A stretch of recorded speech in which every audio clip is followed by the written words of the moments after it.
Buenas tardes a todos, bienvenidos. Gracias por su presencia. Vamos a dar comienzo al tema prevención de las adicciones a través de la educación. Van a ser expositores de los mismos el doctor Julio César Lavaque, que es miembro de la Academia Nacional de Educación, el doctor José Luis Zamora, de la Universidad de Flores, especialista de la Universidad de Flores, y el doctor Pedro Barcia, presidente de la Academia Nacional de Educación y miembro fundador del OPRENAR, que es el Observatorio para la Prevención del Narcotráfico. Doctor Julio César Lavaque, cuando guste. Muy buenas tardes. Primero quiero saber si se oye bien. Sí.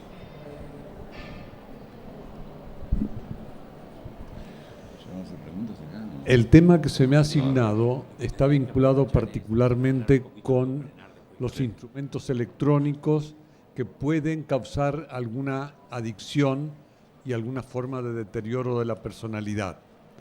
Me voy a atener estrictamente a eso y voy a cumplir estrictamente el horario. Tenemos 20 minutos para exponer y vamos a hacer lo posible de sugerir algunas reflexiones atinentes al tema en el tiempo previsto. Lo primero que vamos a decir es que en la cultura hay procesos que son irreversibles y hoy rebelarnos contra la presencia de los artefactos electrónicos, sea aquel de que se tratare, es prácticamente enojarse contra una realidad que no tiene retorno, porque no vamos a poder frenar el avance de la tecnología y cada día va a ser más sorprendente la proliferación de instrumentos nuevos que generen las posibilidades que tienen los que ya conocemos de interferir en nuestra autonomía personal. De modo que, hecho este planteo, para no quedar enojados contra la realidad, vamos a reflexionar diciendo que lo que tenemos que salvar siempre, en el caso de la educación en particular, tanto en el hogar como en la institución educativa, como a través de todos los medios que influyen en la educación social, es la primacía de la persona humana. Este es el centro. Todo enfoque que quiera ser realmente útil para la educación tiene que superar algunos riesgos, entre ellos el de la tecnologización de la educación. No, entre ellos el riesgo de la psicologización de la educación. Tampoco. Entre ellos el de la sociologización de la educación y por último el de la politización de la educación. La primacía la debe tener una antropología fuerte que tenga en cuenta como eje de todo el proceso la persona humana, porque es el que debe ser el verdadero protagonista. Dicho esto, damos un paso más y vamos a decir que tenemos que distinguir tres niveles en el manejo de estos artefactos que hoy nos preocupan, ya sea el celular, la tablet, el iPhone, lo que fuere, o la PC. Una cosa es el uso, y lo normal es que la persona humana pueda disponer de muchas prótesis para beneficiar su vida humana. Y por prótesis entendemos todo aquello que se adita a la persona para mejorar en alguna forma su calidad de vida o sus posibilidades de manejo de la realidad. En ese sentido, el uso es normal y tiene que ser sanamente aceptado por los seres que vamos creando cada día más elementos que dan la posibilidad de ampliar el potencial de la persona. Hasta ahí es el uso. El problema con estos instrumentos electrónicos pasa a comenzar cuando se da el abuso, cuando ya no es un uso regulado por la razón, sino que comienza a ser un uso descontrolado para la razón y comienza a tener un ritmo y una intensidad que pueden de alguna manera comenzar a alterar el sano funcionamiento de la personalidad.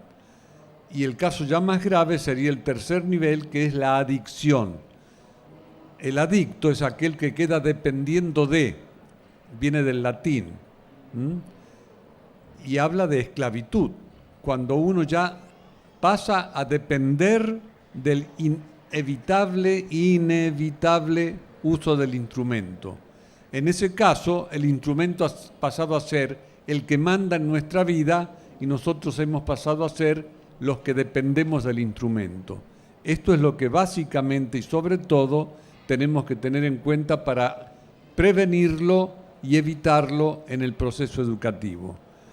Voy a detenerme en algunos detalles que marcan el peligro o las características que puede tener la adicción a los instrumentos electrónicos. Lo primero que voy a marcar, un detalle todavía antes. Cuando hablamos de adicciones, tenemos que distinguir dos niveles de adicciones. Una cosa es la adicción psicológica. Yo recuerdo haber tratado en mi consultorio adictos a la cocaína que no habían llegado todavía a la dependencia orgánica, que es el segundo tipo de adicción.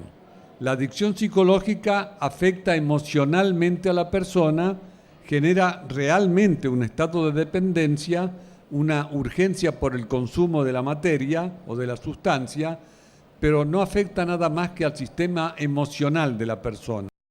En cambio, con los estupefacientes se da el nivel de la adicción y del compromiso a nivel orgánico, de modo tal que cuando se suprime el consumo del elemento, se provocan reacciones biológicas, muchas veces incontenibles, y en otros casos tan graves que pueden deteriorar, a partir del deterioro del sistema nervioso central, la vida toda de la persona. La dependencia orgánica ya es gravísima y es cuando se da con mucha fuerza el síndrome de abstinencia. Estamos hablando, en el caso de los instrumentos electrónicos, de dependencia a nivel psicológico.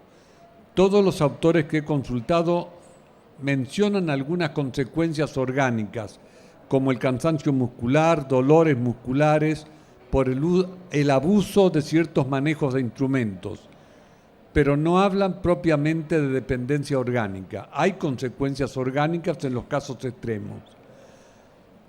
Lo que sí se puede dar es la dependencia a nivel psicológico.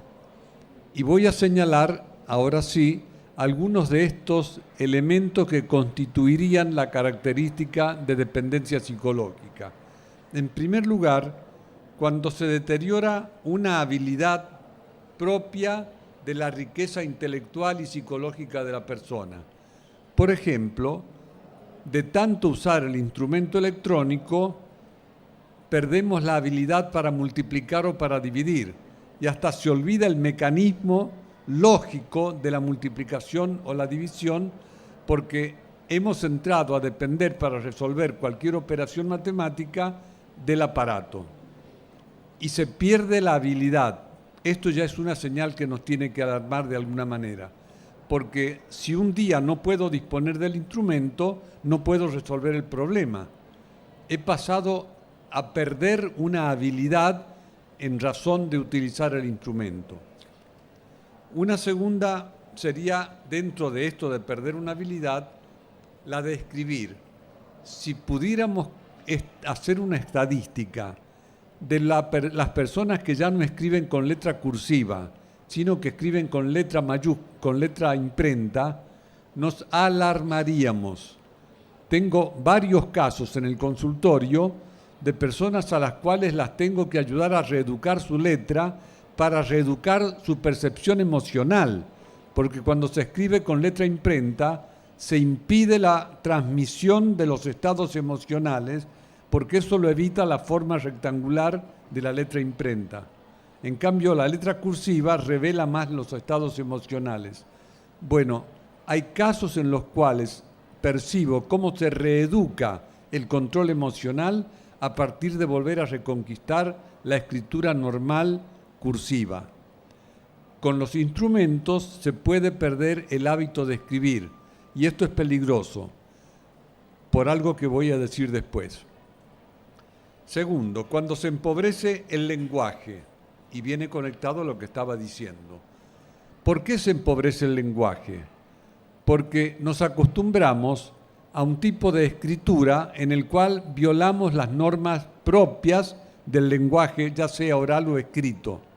Pero esto no es todo. Lo que ocurre en el fondo es que se deteriora por el deterioro del lenguaje la capacidad de pensar profundamente. ¿Por qué? Porque nosotros pensamos con lenguaje. El pensamiento no es algo que surge etéreamente en nosotros. Nuestra mente procesa el pensamiento a través del contenido del envase, que son los conceptos dados por el lenguaje, los términos. Nosotros cuando pensamos, aunque no nos demos cuenta, estamos haciendo un movimiento minúsculo, muscular, para pronunciar mentalmente la palabra en la cual estamos pensando.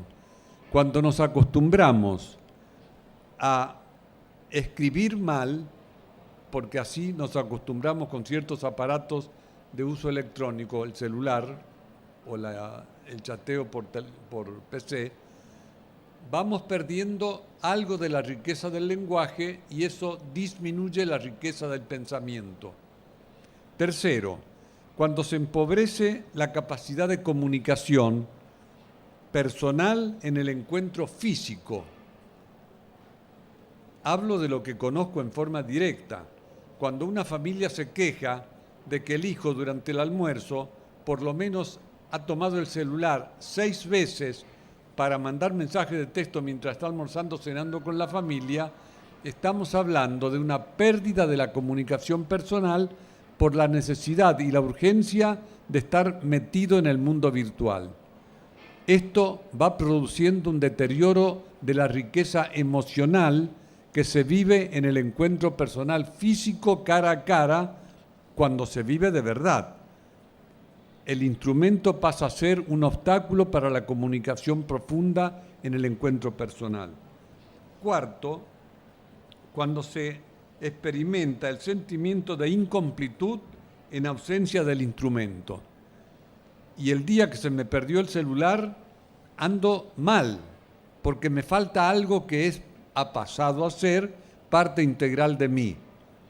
No es verdad, pero me ocurre.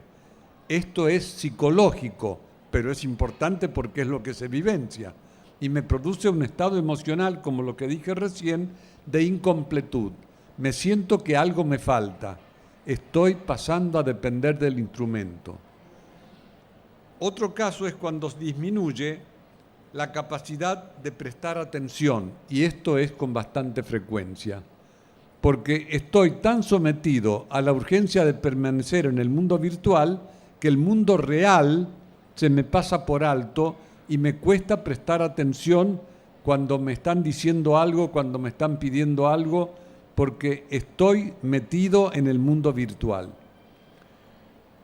El sexto caso que quiero plantear es cuando se desarrolla el movimiento reflejo en búsqueda del instrumento. Cuando uno ve personas que se tocan el bolsillo a cada rato para ver si tienen el celular o no. No lo van a usar, pero es la certeza de que lo tienen. Me hace acordar a los casos de cocainómanos que con solo tocarse el bolsillo donde tenían el raviol ya se quedaban tranquilos porque sabían que lo iban a poder consumir. Estamos hablando de un nivel de dependencia psicológica que es adicción de nivel psicológico. Y el último caso que quiero mencionar, y estoy respetando totalmente el horario, es cuando se desarrolla, mejor dicho, cuando se pierde la capacidad de percepción de emociones. Y acá me quiero detener un momento. Cuando estoy tan metido en el mundo virtual, pierdo en buena medida el contacto con el mundo emocional que se desarrolla dentro de mí, porque estoy demasiado absorbido por el mundo virtual. ¿Y qué ocurre cuando yo no percibo con claridad las emociones que estoy experimentando, aunque yo no me dé cuenta? Ocurre que pierde nivel mi inteligencia emocional. Y la inteligencia emocional, como dijo Goleman en su famoso libro sobre la inteligencia emocional, es más importante que el coeficiente intelectual para el sano funcionamiento de la personalidad. El coeficiente intelectual mide determinado elemento intelectual, pero la inteligencia emocional abarca toda la conducta de la persona. Y si yo no reconozco con claridad los sentimientos y emociones que estoy experimentando, mal puedo gobernar mis conductas.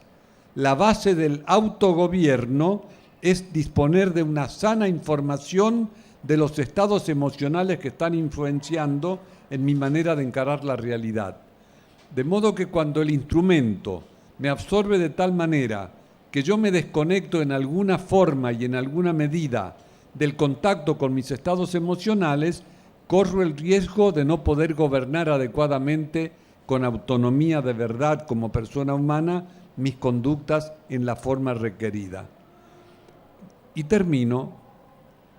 Cuando pasa esto, hay dos elementos de la personalidad que están sufriendo inevitablemente, aunque no se tome conciencia, un deterioro significativo que dependerá de la intensidad de la adicción.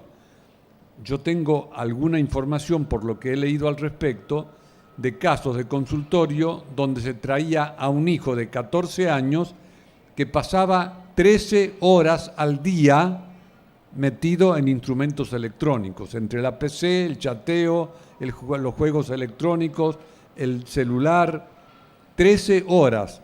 Son casos extremos, pero hay estadísticas en la ciudad de Buenos Aires que hablan de un promedio en los encuestados, al menos del 50% que pasan 4 horas con instrumentos electrónicos por día, promedio, lo cual quiere decir que algunos días son 6 y algunos días son 2, pero el promedio es de 4 horas por día, lo cual es proporcionalmente ya alarmante.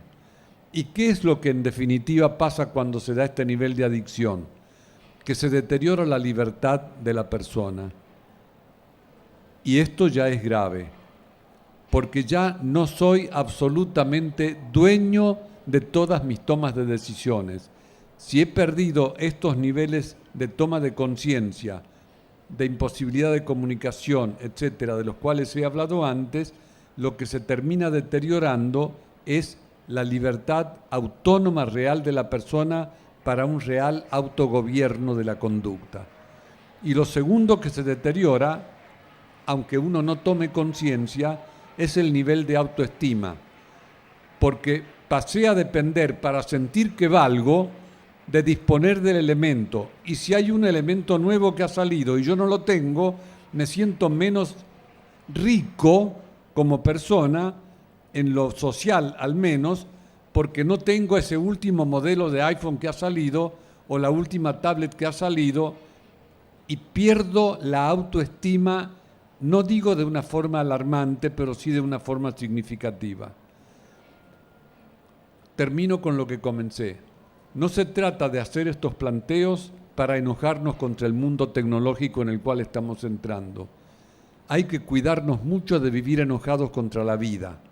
Tenemos que aprender de la vida que está sucediendo para poder manejarla, para que siga teniendo la prioridad y la primacía la persona humana. Eso es todo.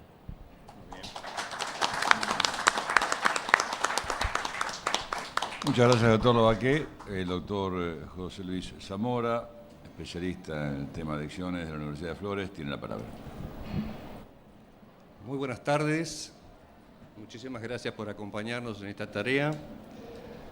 Quiero agradecer personalmente al doctor Barcia por haberme invitado a formar parte de esta mesa. Me siento muy honrado de estar acompañando al doctor Lavaqué y al doctor Marconi también. El tema que nos convoca hoy es la educación y la prevención de adicciones. Yo me voy a dedicar a la prevención. Me gustaría explorar con ustedes la actual carga semántica que tiene la palabra prevención.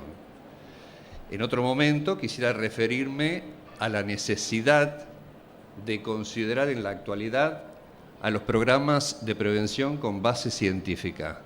Y finalmente voy a concluir con la idea de prevención social y con la idea de sinergia preventiva. Para explorar juntos la actual carga semántica que tiene la palabra prevención, les propongo hacer un simple ejercicio mental, que no requiere que se movilicen del lugar donde están. Se trata de convocar aquí y ahora a la palabra prevención a la luz de nuestro entendimiento y verificar con qué connotación lo hacemos. Es decir, con qué idea, con qué imagen, con qué concepto le damos significado a la palabra prevención. Mientras ustedes realizan, los que quieren, este ejercicio, les cuento que en el artículo La voz preventiva y su reducción semántica, el doctor Barcia nos cuenta que las palabras mutan con el tiempo y el uso, que reducen o amplían su significado, que se enriquecen o empobrecen con los olvidos, con los cambios, con las obsolescencias y las revitalizaciones. Como resultado de nuestras investigaciones sobre la connotación de la palabra prevención, les cuento que para la mayoría de las personas consultadas, entre la mayoría de las personas consultadas están los funcionarios del área educativa, del área de salud, del área de seguridad, la ciudadanía en general. Para la mayoría de las personas consultadas, la palabra prevención les refiere información y más específicamente charlas informativas. En segundo orden, las personas acuerdan de que la prevención les significa información y le agregan producción y distribución de folletería. O sea que para un número interesante de personas la prevención es información y es distribución de folletería. Y para un tercer segmento, el menor, las personas asocian el tema de la prevención con campañas preventivas. Y si usted le pregunta, ¿y cómo están integradas esas campañas preventivas? Le dice con charlas informativas, con entrega de folletería y con una que otra actividad que puede ser talleres, debates y difusión en los medios de comunicación. Ustedes se preguntarán probablemente ¿para qué es tan importante disponer de la claridad semántica de la palabra prevención, verdad? Esta pregunta la vamos a dejar abierta para que cada uno vaya encontrando respuesta a lo largo de mi corta disertación. En otro momento de su artículo, el doctor Barcia, cuando comienza a explorar el tema de la etimología de la palabra prevención, nos cuenta que el verbo latino praevenire era de frecuente uso militar y que aludía a la función de aquella parte del ejército que se adelantaba y exploraba los terrenos inseguros o los terrenos peligrosos por la presencia o avance del enemigo. Y de esta manera, esta parte de la tropa, tomando la delantera y frustrando con ello cualquier intento de sorpresa o de ventaja ante el enemigo. Esta tropa de vanguardia que hacía esta función se la denominaba preventores. Curiosamente, la palabra preventor y la palabra preventores no existen para el diccionario de la Real Academia Española. De modo que prevención es previsión, ¿verdad? Es anticiparse, pero también está relacionada con la palabra cuidado y con la palabra profilaxis. Desde los orígenes de la historia misma del ser humano y estrechamente vinculado con el tema de la supervivencia, aparece la sabiduría entre los hombres de cuidarse unos a otros, de instruirse juntos para enfrentar las amenazas, para evitar las enfermedades y otras catástrofes y flagelos, producto de la ignorancia de la humanidad, pero también de la hostilidad del medio ambiente. Antiguamente estaba muy diferenciado el cuidar del curar. El curar progresó entre los médicos, la medicina mágica se convirtió en medicina científica, ¿verdad? El cuidado, mientras tanto, permaneció como otra de las funciones familiares y colectivas más relacionadas con la higiene, como práctica sanitaria y de limpieza, que con la profilaxis, que significa preservación, que significa vigilancia, que significa prevención. De ahí el refrán popular, más vale prevenir que curar. La prevención implica entonces la preparación y la disposición que se hace anticipadamente para enfrentar un riesgo o un peligro. ¿Y cuál es el peligro que estamos enfrentando los argentinos sin preventores? Hoy estamos enfrentando como enemigo el avance del narcotráfico en todo el país. Cuando hablamos de narcotráfico, les pido que imaginen un pulpo gigante que está abrazando el país y que va acosándonos con sus tentáculos de inseguridad, de enfermedad, de corrupción, de vicio, de muerte, pero también de omisiones y de complicidades. Les pido que reflexionemos en esta instancia, por favor. ¿Ustedes creen realmente que ante el peligro mundial del narcotráfico, que lo sufrimos a través del abuso en el consumo de drogas y de la drogadicción, ¿ustedes creen que ante ese peligro es táctico, es estratégico o suficiente cuando hablamos o pensamos en hacer prevención, imaginarnos la prevención en términos de charlas informativas y producción de folletería? ¿Esta es la prevención salvadora que todo el mundo menciona en sus discursos? ¿Será esta la prevención activa que figura en las leyes de salud, en las leyes de educación, en las leyes de seguridad? Algunos estarán pensando que antes que nada sirve, ¿verdad? Pero comprendan que es insuficiente y que es inefectiva a la vista de los resultados que se vienen registrando. Cuando está comprobado que todos los años aumenta el índice en el consumo y en el abuso en el consumo de drogas. ¿Y saben ustedes qué es lo único que disminuye? ¿Cada 5 años? ¿Cada 10? ¿Qué será lo único que disminuye? La edad de inicio en el consumo es lo que disminuye. El narcotráfico, la drogadicción y el abuso en el consumo de droga no son problemas exclusivos de alguien en particular, porque nadie en la ciudad está exento de sus implicaciones ni de sus consecuencias. En este terreno y ante este peligroso enemigo, les puedo asegurar que prevenir no es solo informar. Es necesario desarrollar actitudes y aptitudes de ciudadanía responsable.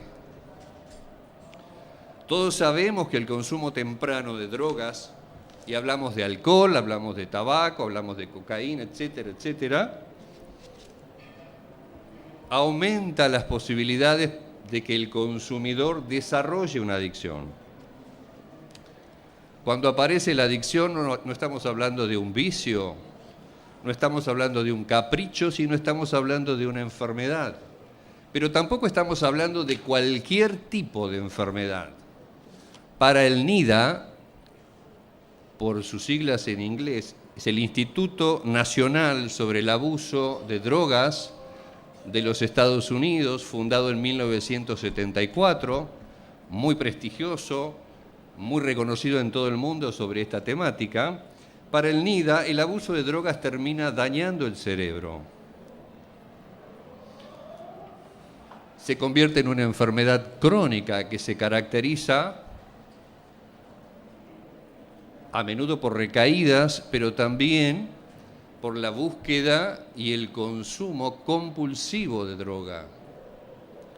Y lo que era una enfermedad a nivel individual se convierte en un grave problema social para la familia y para la comunidad.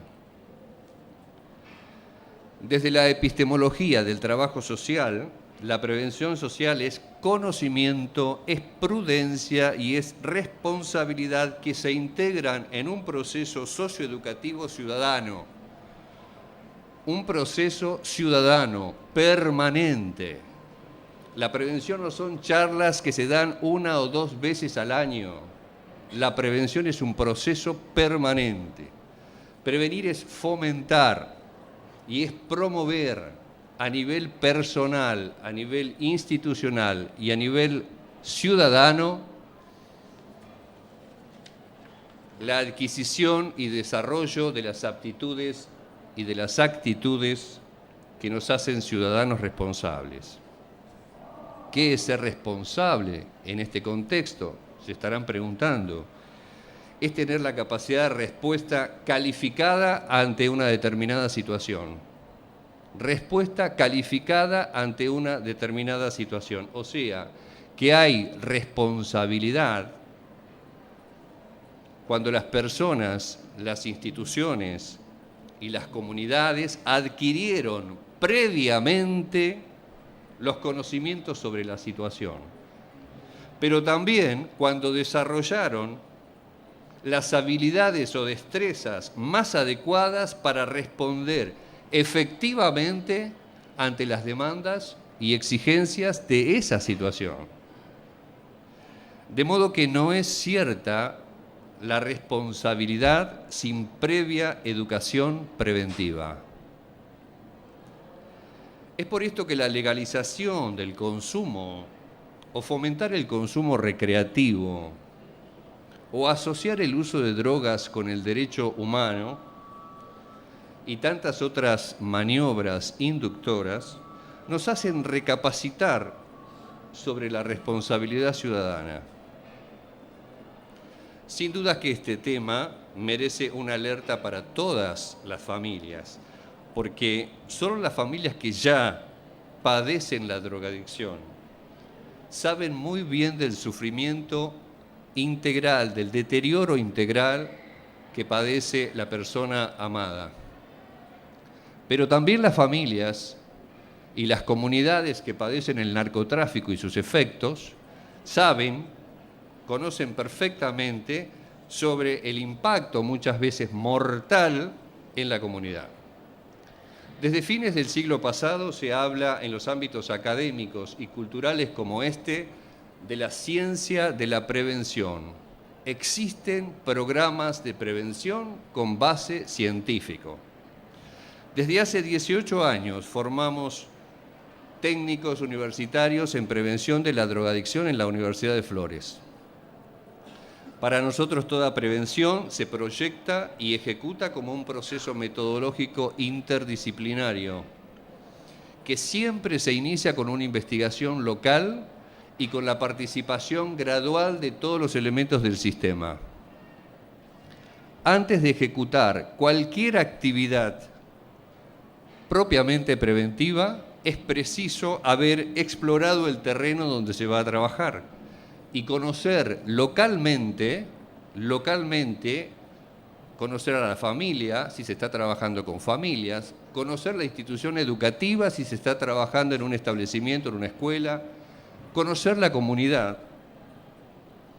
¿Conocer qué? Los factores de riesgo y los factores protectores. Los factores de riesgo presentes y los factores protectores presentes y potenciales. Cuando hablo de factores de riesgo, me estoy refiriendo a toda aquella característica interna o externa al individuo cuya presencia predispone la aparición de un fenómeno.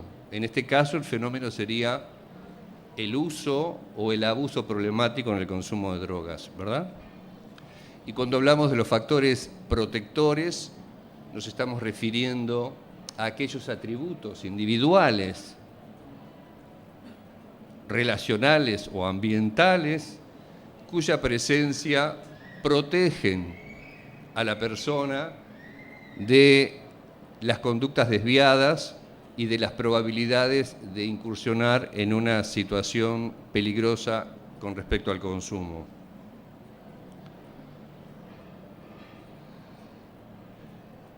Piensen por un momento que una vez ubicados en el terreno de trabajo los factores de riesgo y los factores protectores, la prevención propiamente dicha, ¿en qué consistirá? En generar acciones que disminuyan o eliminen los riesgos, así como acciones que nutran y fortalecen los factores protectores, los emprendimientos protectores. Fíjense qué lejos que quedó la charla preventiva y la entrega de folletería cuando hablamos de prevención. En la Universidad de Flores, la prevención con base científica se trabaja sistémica, holística y ecológicamente. El proceso preventivo involucra gradualmente a toda una familia, a todo un barrio, un colegio o una comunidad. Por esto hablamos de sinergia preventiva. Por ejemplo, en los establecimientos educativos en los que trabajamos, es tan importante trabajar con el personal directivo, con el personal docente y no docente, así como trabajar con los alumnos y los familiares de los alumnos. Porque las instituciones ciudadanas, todos los funcionarios somos potenciales agentes protectores. Y muchas veces no lo sabemos, no somos conscientes de ello. Entonces, tomar conciencia de que somos potenciales agentes protectores nos activa y moviliza responsablemente ante este peligro. Los establecimientos escolares, culturales y religiosos son esenciales para la labor sociopreventiva. La población más vulnerable para el uso y abuso de las drogas está conformada por los niños, niñas, adolescentes y jóvenes de nuestro país. Esta población transcurre entre 4 y 6 horas diarias en estos establecimientos. Por este motivo es que se constituyen en los principales espacios de educación sociopreventiva, pero hoy no es así. Cuesta muchísimo trabajar la prevención desde los establecimientos escolares. El principal problema no está en las drogas, sino en la irresponsabilidad ante ellas. Cuesta pensar y entender a la ciudad como el más perfecto de los sistemas protectores para la lucha contra el narcotráfico. Un sistema integrado por todas las instituciones y sus reparticiones que están al servicio del bien común. O sea, un sistema que no tenemos que inventar, porque ya existe. Todas las instituciones que conforman nuestro sistema social tienen como propósito contribuir al bien común. Pero este sistema está en stand-by, esperando ser conocido por la ciudadanía para entrar en operaciones. En la medida en que toda la ciudadanía comprenda y aprenda a operar a la ciudad como un sistema preventivo, sin lugar a dudas que estaremos estableciendo entre todos una sinergia protectora. No tengo dudas que nuestra ciudad está provista de todos los recursos que se necesitan para afrontar la lucha contra el narcotráfico, la drogadicción y el abuso de drogas. Solo tenemos que instruirnos para aprender a trabajar socialmente en red, coordinando y posibilitando los recursos institucionales existentes, así como aquellos potenciales. Existen numerosas organizaciones de prevención y asistencia en el tema que nos compete, pero todas trabajan de manera, o la mayoría, perdón, trabajan de manera aislada y deberían hacerlo de forma cooperativa.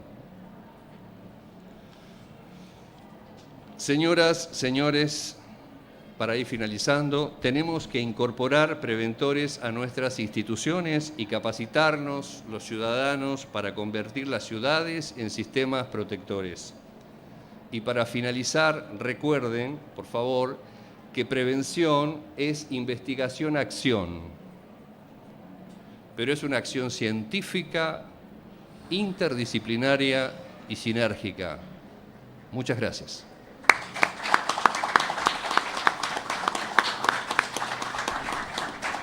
Muchas gracias, doctor Zamora. Es un gusto presentar ahora al doctor Pedro Barcia. Ustedes saben, conocido que es presidente de la Academia Nacional de Educación.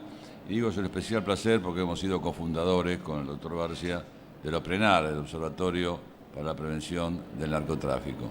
Este observatorio, que nació en el pasado a partir de una visita que realizamos con el doctor Jorge Aufiero y Héctor Masuero a su santidad el Papa Francisco el 3 de junio del año pasado, nace a través de una necesidad que el mismo Papa nos expuso y complementamos con un plan de acción que le llevamos y aprobó. En lo que hace a declaraciones que son públicas y que provocaron bastante consternación cuando manifestó en un reportaje en una revista católica que en la Argentina no solamente en un lugar de tránsito, sino también de consumo y lamentablemente ya de producción. Esto produjo una desmentida de algunos sectores del gobierno en cuanto a que no era así.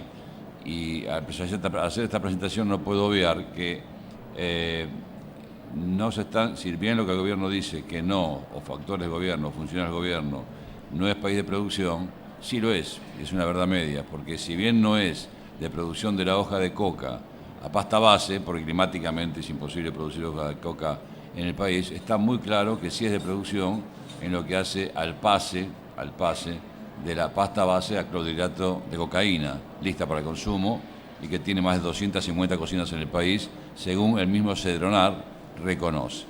Con lo cual, cuando uno procesa un producto para convertirlo en otro, automáticamente es producir, es producto.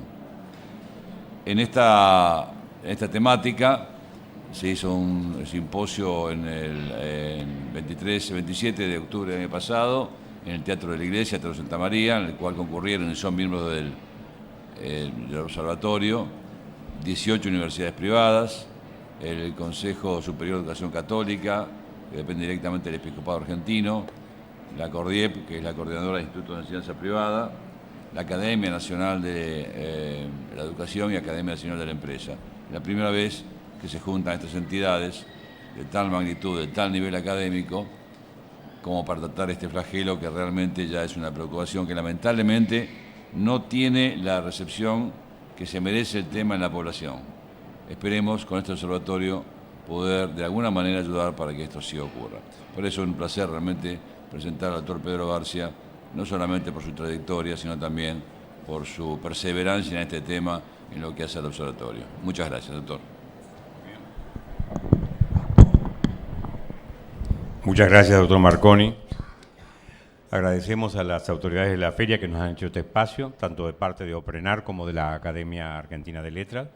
Agradecemos a los técnicos que nos permiten comunicarnos y hasta nos permiten sazonar el garguero de vez en cuando con agua en esta ardua tarea de la exposición. Y agradecemos también la condición de esta sala. Otras salas están como aisladas de la vida y se puede escuchar nítidamente todo lo que se dice y parece que fuera un mundo académico que no tiene nada que ver con la realidad. Esta sala está en medio del murmullo, en medio del ruido y nos sentimos vivos. Por eso agradecemos también esta oportunidad de convivir con el ruido de afuera y ojalá ese ruido entre y escuche lo que acá estamos diciendo. El tema que vamos a abordar aquí tiene que ver con lo diario y arranco de dos noticias diarias de este mes, precisamente, que tienen que ver con la realidad de la droga en la Argentina. El primero se llama La marihuana creció 75% en el consumo entre los estudiantes, dice un artículo de La Nación del domingo 8 de marzo del 2015. Es un informe del Observatorio de Políticas Sociales en Adicciones de la Ciudad de Buenos Aires. Como ustedes saben, hay un organismo nacional que se encarga de esta realidad, que es el Cedronar, pero lamentablemente desde el año 2011 no aporta más información estadística. Y para esto, la información estadística, aunque al licenciado un poco le moleste el que nos ocupemos a veces demasiado de estadística, y tiene razón, y poco de las personas, la estadística es la base del conocimiento para ver si estamos mejor o peor. Pero desde 2011 el gobierno no nos aporta información. De modo que agradecemos vivamente que la ciudad de Buenos Aires avance en el rastreo estadístico y nos informe en un rastreo muy importante hecho sobre 1.887 estudiantes, que la marihuana ha crecido nada menos que el 75%, y todas las drogas, la cocaína también, ¿cierto? El Paco es el que más se ha mantenido en el uso reducido, las drogas de laboratorio también han crecido, pero han crecido simultáneamente en las escuelas, porque el rastreo está hecho en escuelas privadas y en escuelas oficiales por igual. Hay poca diferencia en la presencia creciente de la droga en distintas manifestaciones en los dos ámbitos, el privado y el oficial. Lo que es lamentable es que de las entrevistas con los chicos, lo que se extrae son 3 principios duros. El primero es que hay una escasa percepción del riesgo que viven.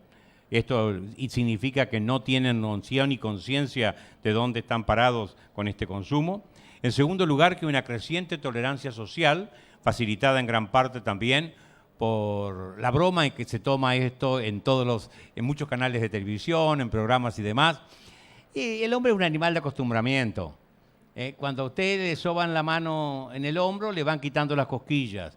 Y es como yo siempre digo, mi mujer me prohíbe que diga esta comparación porque parece poco elegante, es como la mano en el corpiño del novio, ¿vio? El novio en el corpiño. Intenta una vez, intenta 2 veces y finalmente logra su objetivo. ¿Por qué? Porque acostumbró a la muchacha a esa presencia. Y los medios trabajan como el indio doma el caballo, ¿eh? El indio no es como el criollo, que es medio brutazo, que se sube al potro y se sacude y corre el riesgo de romperse el espinazo. No, el indio lo ata en una estaca, lo clava en el suelo allí, le da vuelta alrededor, lo conversa, lo silba, le pasa la mano en el lomo, con un palito a la distancia le quita las cosquillas de la verija al potro, y un día lo sube y el potro ni se mueve. Se acostumbró. El acostumbramiento es el amaestramiento más grande que medios e interesados en esto van produciendo en el sujeto, y usted ya casi no advierte la presencia de esta realidad. Se acostumbró y sobre todo producen en el sonsaje, como diría Jauretche, esta actitud de ya está instalado, ¿qué vas a hacer? Es el logro total del proyecto penetrativo, de lograr que gran parte de los argentinos digan no podemos hacer nada, ya está instalado. Esto inclusive antes que haya empezado un movimiento duro de penetración, es lo que se practica políticamente en todos los estados. Y nos vamos acostumbrando a esto. Y lo tercero es la mayor accesibilidad a las drogas, que ya no tienen casi forma de que no se permeen por todas partes, en la escuela, en la boliche, en la esquina, en todas partes.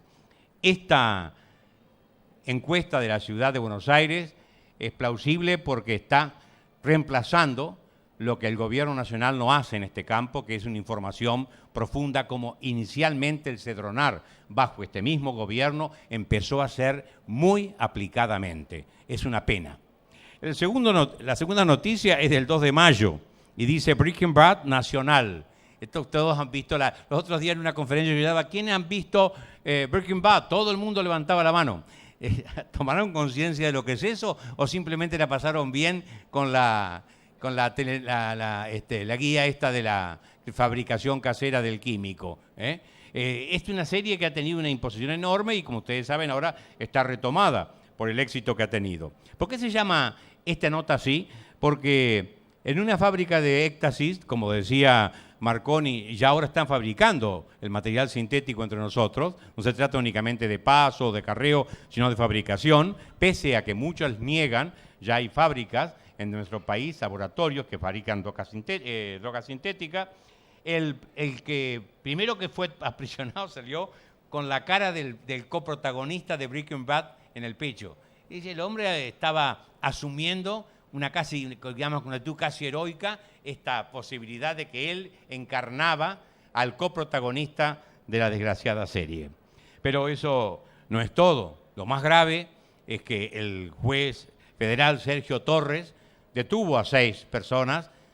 Una de ellas portaba en su casa, en el laboratorio, 7.091 dosis de éxtasis, pero no era éxtasis pleno, sino que estaba asociado a otras sustancias. Salieron en libertad porque la ley el decreto 292 de 2010 no incorporaba el nombre de esas sustancias que estaban en la píldora, en la nómina que tenía. Por una falta de adecuación de información científica por parte del decreto, estos productores, hablamos de 7.000 dosis, que abastecían a todas las fiestas de San Isidro, ¿cierto? De Olivos, perdón, no quiero meterme, posiblemente en San Isidro no tenga este problema, en Olivos, quedaron en libertad. ¿Qué quiere decir esto? El atraso de la preocupación por actualizar la ley en nuestro país. Pero ninguno de estas cuestiones es lo que hoy me convoca a mí acá. Yo formo parte de una comisión, que es la Comisión de Prevención Educativa, que más tarde se va a articular con la de Prevención Social, del OPRENAR, del que es fundador Marconi y otras personalidades que han puesto en movimiento este observatorio, cuyo logo ustedes ven ahí atrás. Este observatorio el observatorio tiene un sitio donde recoge todas las exposiciones que se han ido haciendo, desde aquellas fundacionales de octubre del año pasado, y todas las que iremos haciendo de aquí en más. Aprovecho para decirles, como me informaba el técnico desmejorado capilar, que todas estas producciones están en el sitio de la feria, de todos los videos, de modo que pueden rescatarse en cualquier momento, y sugiero a Andrés, que es secretario del OPRENAR, que rescate lo que sea rescatable, es decir, de aquí para allá, de la feria, para el sitio propio del OPRENAR. Esta comisión está constituida por varios integrantes, más allá de las 18 universidades privadas que forman parte del OPRENAR. En esta forma participan la Universidad de Flores, la Universidad de San Isidro, la UCAL, la Universidad Católica de La Plata, ¿cierto? La USAL, la Universidad Iberoamericana, pero además el CONSUDEC y la CORDIEP. Y la coordinación está a cargo de la Academia Nacional de Educación.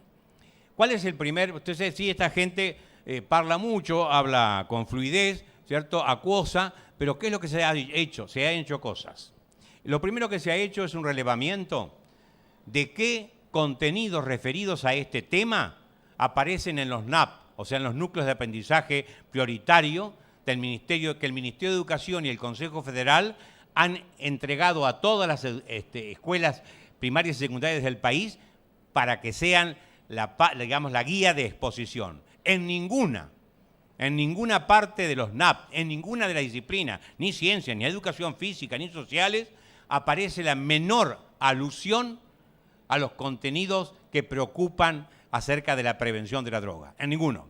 No hay que confundir, porque es cierto que el gobierno y el Ministerio de Educación tienen en el mundo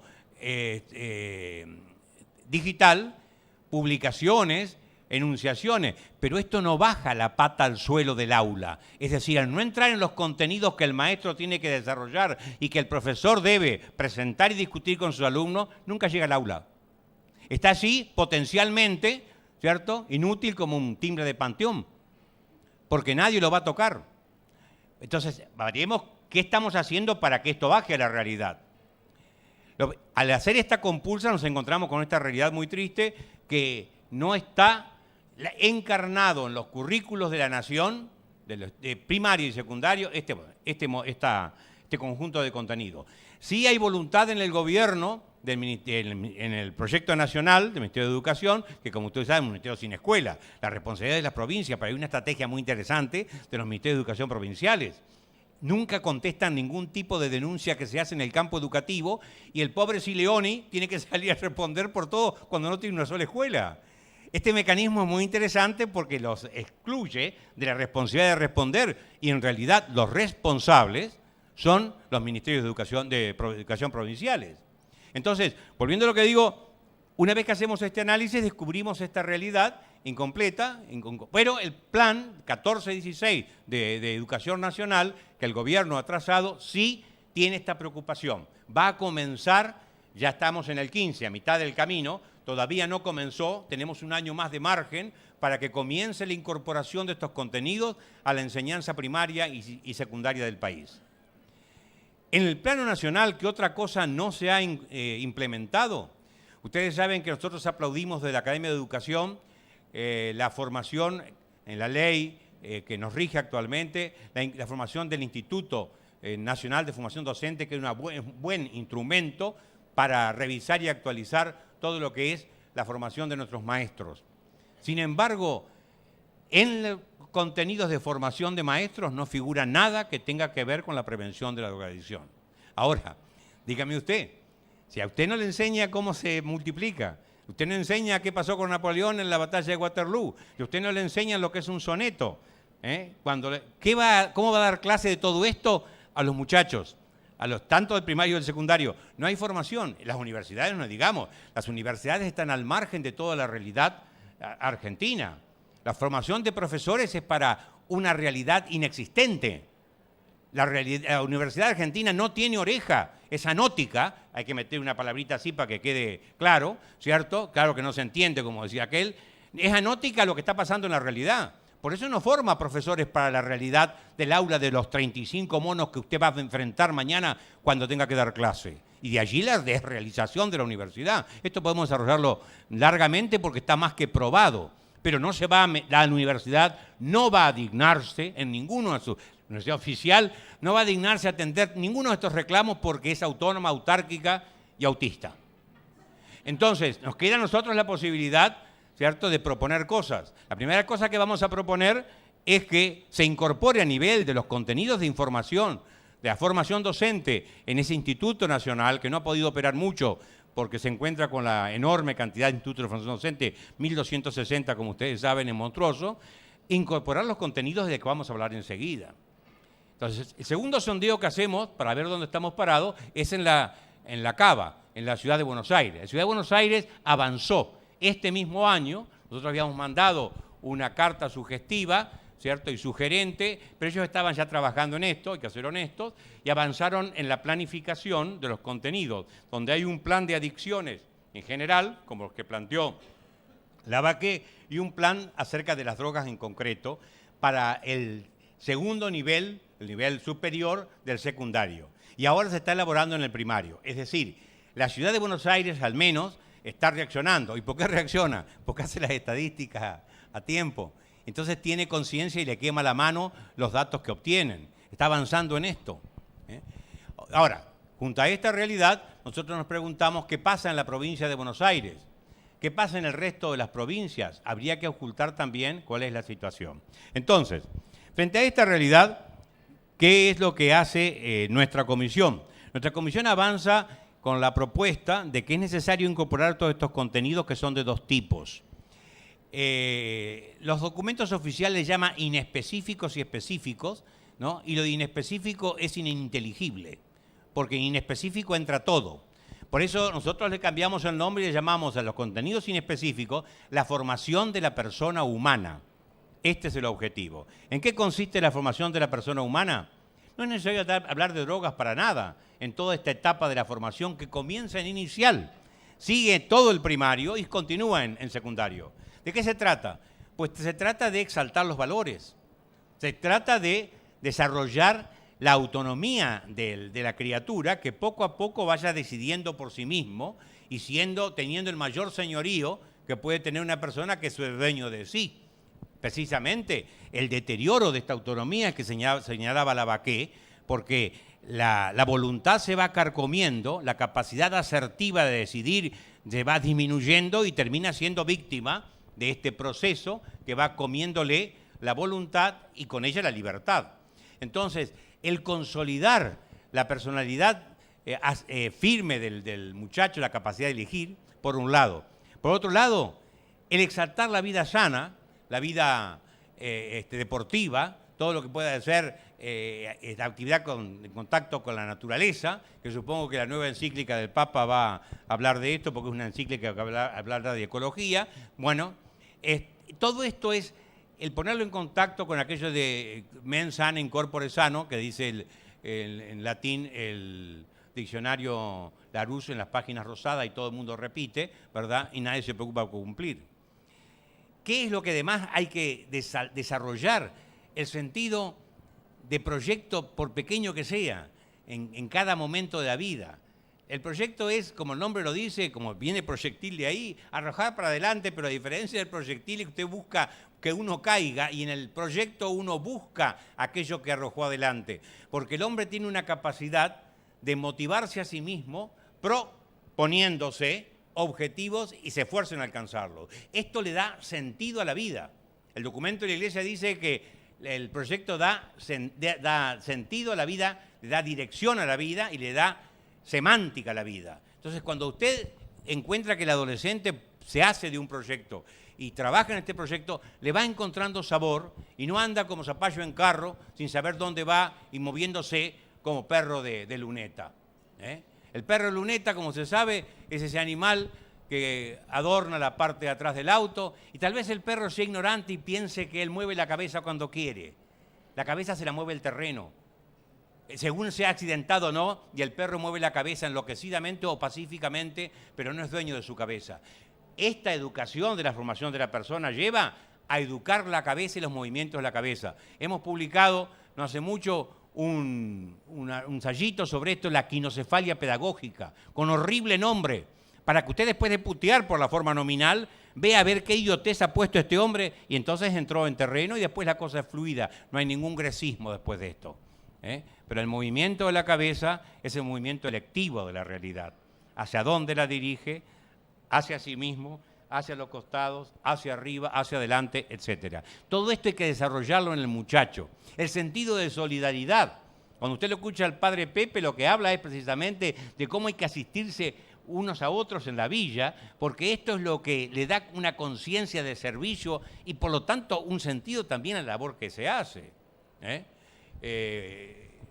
Cuando hablamos en la OPRENAR, en su oportunidad, recordamos la carta de los curas Villeros que hacía 5 días que se habían publicado en todos los diarios. Y la carta de los curas Villeros, que son gente que entiende lo que dice, no son profesores universitarios ni presidentes de academia, son gente que está en el seno de la realidad, nos dice que lo grave de este país es que no tiene políticas educativas para la prevención.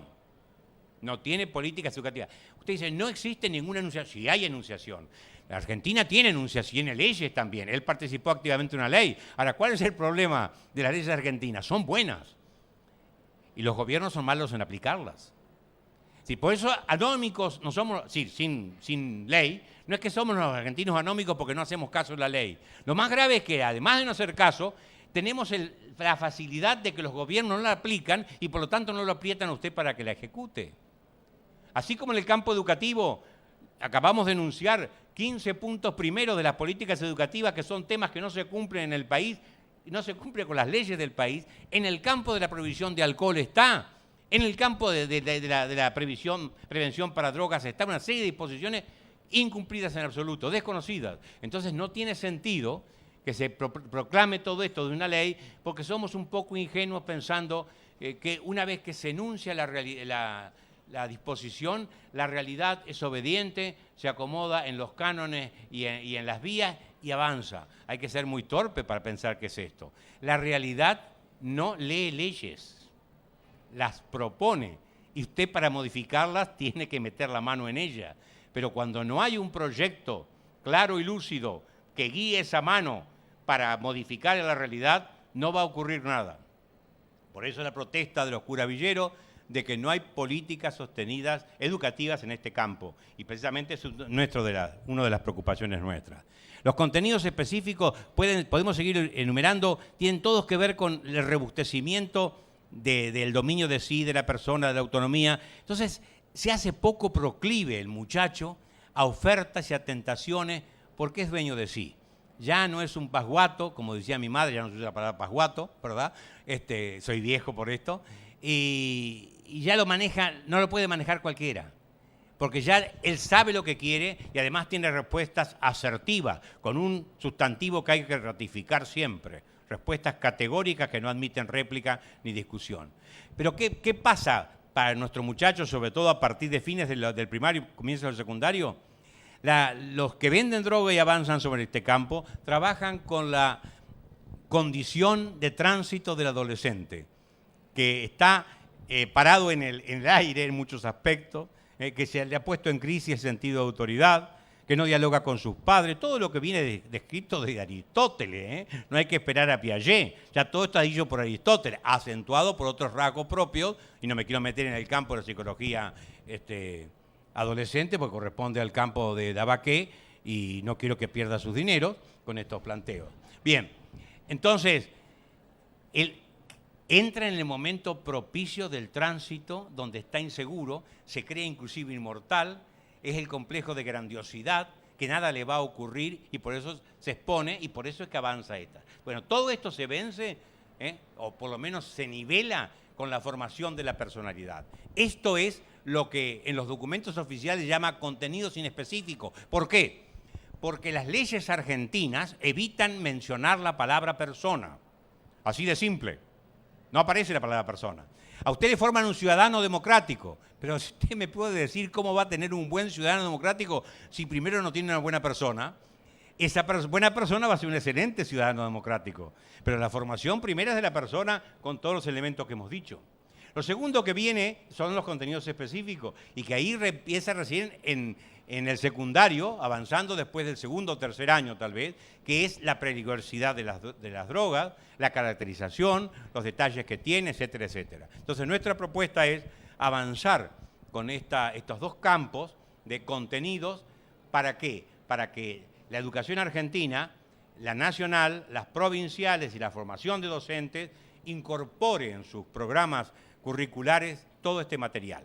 Pero claro, la clave de esto es la formación de los docentes.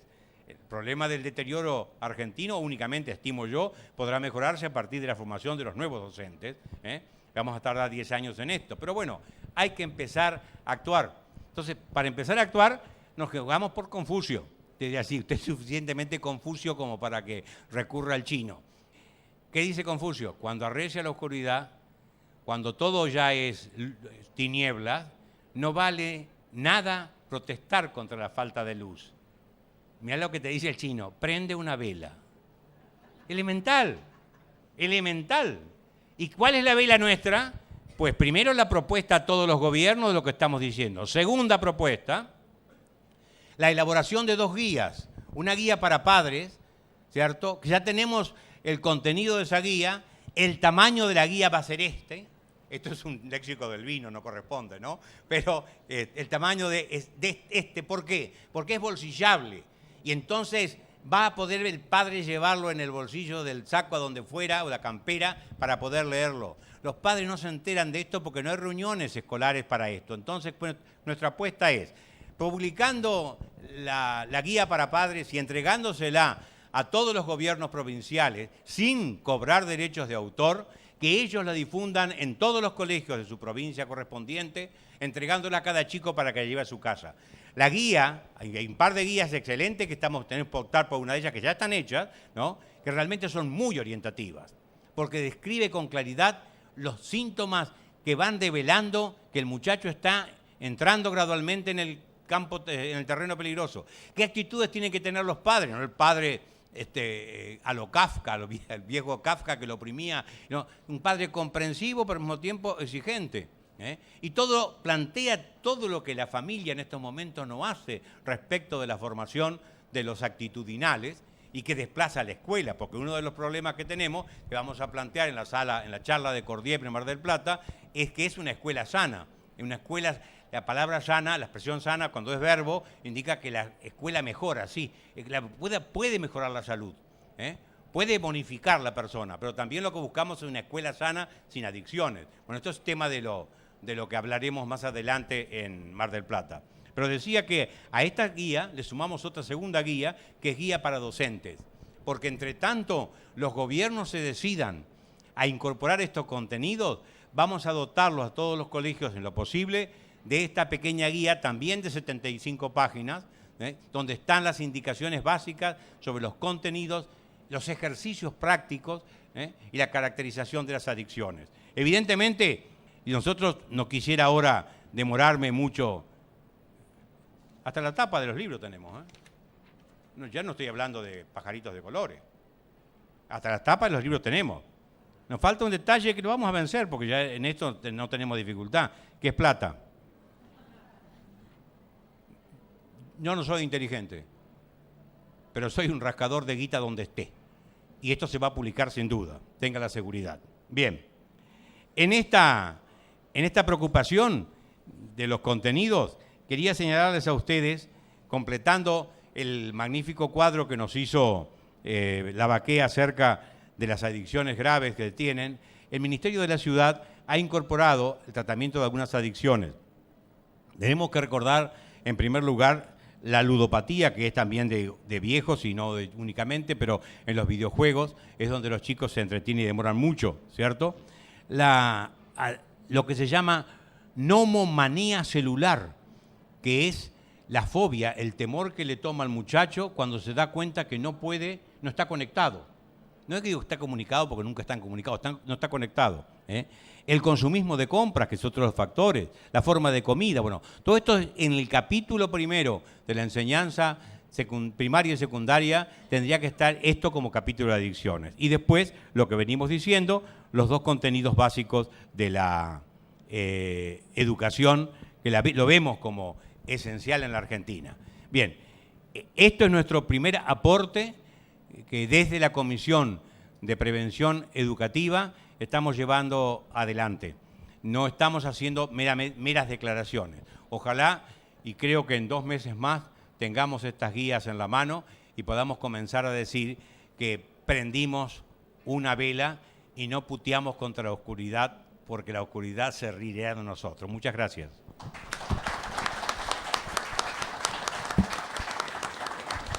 Bueno, con esta exposición damos por finalizada esta jornada. Les agradecemos muchísimo su presencia y seguramente nos reencontraremos a la brevedad. Buenas tardes.